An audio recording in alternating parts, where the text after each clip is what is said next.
चौथा अध्याय। चंचुला की शिव कथा सुनने की इच्छा और शिवलोक गमन।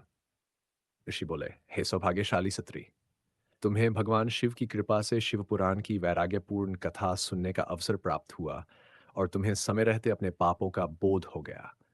अब तुम्हें डरने की आवश्यकता नहीं। भगवान शिव की शरण में जाओ। उनकी परम कृपा से तुम्हारे समस्त पाप नष्ट हो जाएंगे। मैं तुम्हें भगवान शिव की कथा सहित वह मार्ग बताऊंगा जिससे तुम उत्तम गति को प्राप्त कर सकोगी। शिव कथा सुनने से तुम्हारा चित्त शुद्ध हो गया है। तुम्हारे भीतर पश्चाताप और वैराग्य का जन्म हुआ है। पश्चाताप ही पापों के नाश का सबसे श्रेष्ठ साधन है। यही पापों का शुद्धिकरण करता है। शास्त्रों के अनुसार पापों से मुक्ति के लिए प्रायश्चित और पश्चाताप अनिवार्य है।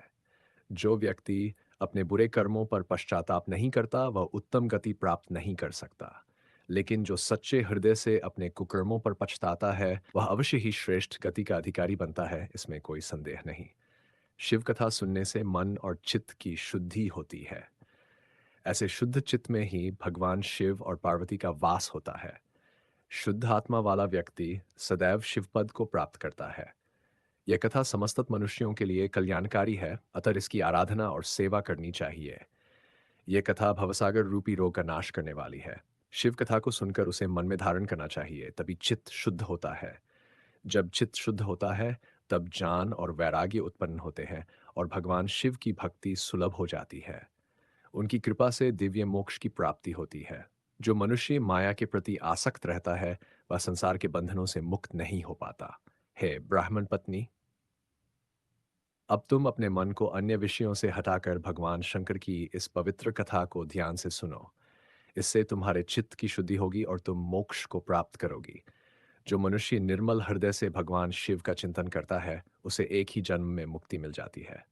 सूत जी बोले, हे शौनक। इतना कहकर वे ब्राह्मण चुप हो गए। उनका हृदय करुणा से भर गया और वे ध्यान में लीन हो गए। ऋषि का यह महान उपदेश सुनकर चंचुला की आंखों में आनंद के आंसू छलक पड़े। वह हर्षित होकर ऋषि के चरणों में गिर पड़ी और हाथ जोड़कर बोली, मैं धन्य हो गई। हे ब्राह्मण देव, शिव भक्ति में मेरा मन अब स्थिर हो गया है। आप महान हैं और सदा परोपकार में लगे रहते हैं। मैं नरक के समुद्र में डूबी हुई थी। कृपा कर मेरा उद्धार कीजिए। आपने जो अमृत के समान पौराणिक शिव कथा मुझे सुनाई, उसी को सुनकर मेरे मन में वैराग्य उत्पन्न हुआ है।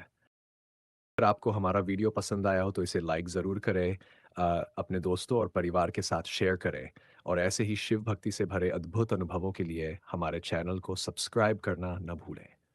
बोलो हर हर महादेव।